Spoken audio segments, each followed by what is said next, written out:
we're going to try something a little different. I know last Monday that I introduced you to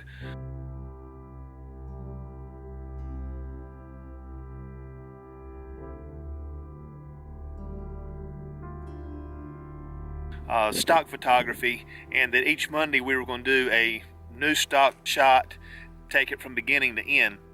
Well, this week is going to be maybe part 1 of 2. It's still going to be dealing with stock photography, and it's just going to be a little bit different aspect as far as what I'm doing.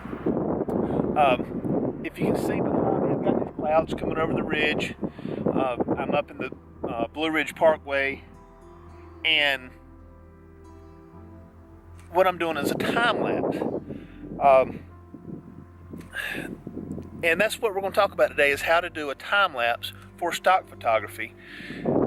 This part's going to just be on the settings. Now, typically, you're going to want 10 to 15 seconds worth of footage for what you're going to submit for stock. And this is going to be a video rather than an image. Now, most of your platforms either take 24 or 30 frames per second. So that will tell you how many frames you want to do for either 10 to 15 seconds. So between 240 images to 360 images, typically what you're going to try to get.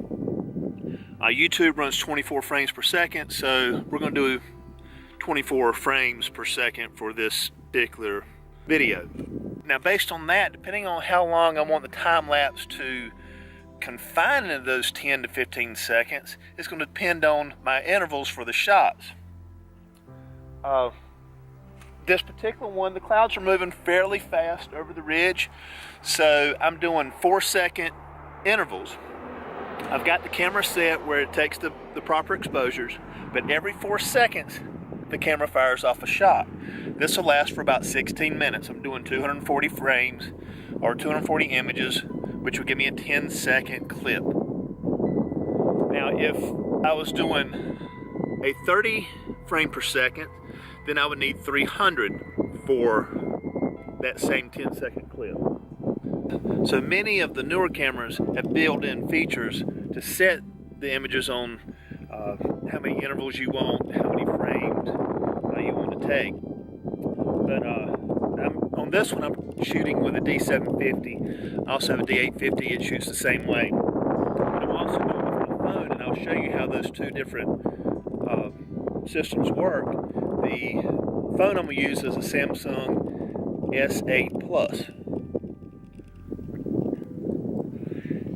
Now, I'm doing the same thing with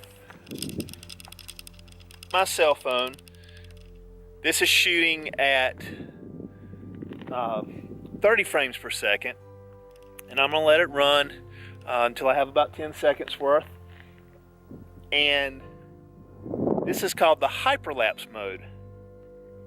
Many of your phones, it has a pro setting. You can pull up different features. Well, that's what this does as well. And I pulled up the hyperlapse. So we're going to do that. We'll be able to come videos. The only thing with this is I don't have a way of zooming in on the image where I have more control over my exact content using the DSLR and the lenses that are available for it. So we're about at the 10-second mark now, but you can see the clouds have kind of washed in here. So I'm going to let it go maybe a couple more minutes anyway, so I can get some of this at the end of the video, just to see what it looks like. Crazy.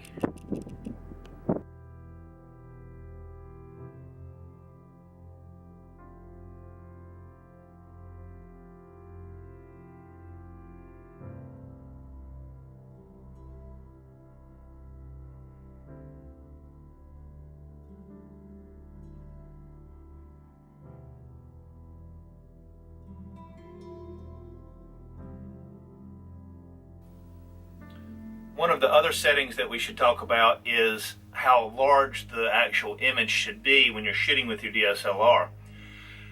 What a lot of people don't understand is 4K really is not a great big image, yet it's one of, it's the top video that we can get is 4K. There is 8K video now, but nobody's really set up for it. The 4K is only 3,840 pixels by 2,160 pixels, which is 8.3 megapixels. Many of your DSLRs will shoot in either small or medium size to get that many megapixels, so you do not have to shoot your full resolution. Now, in next week's video, we're going to discuss that may not be the best thing as far as shooting your time lapses, because of the other things you can do with the images. And Brent Hall, which you'll see his channel up above, is kind of the one that I learned this from watching one of his videos in the past. And you'll, like I said, you'll see the video up top.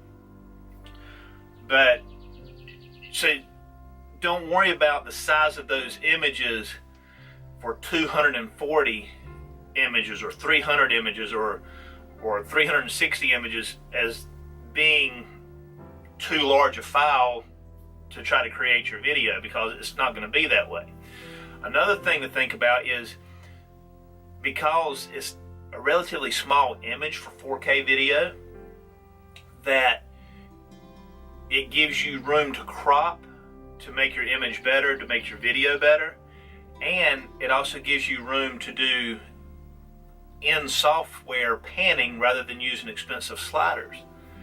So as you saw the two previous videos, both of those were panning, but those were panned not using a slider. Those were panned using the software in which I edited the frames. So that's your step one in time-lapse photography you use for stock. And if you like this content, make sure you subscribe and hit that bell below. That way you're notified each time a new video comes out. I am dedicated to have videos out every Monday regarding stock photography, and then on Thursdays regarding more of a vlog style. There will be some in between, and that's just going to be some special type videos, but every Monday and Thursday is when content will come out. Also, make sure you hit like below and feel free to comment. Both of those helps make this video become visible to more people, and obviously that's why I shoot these, is so that more and more people can see them. So until next time,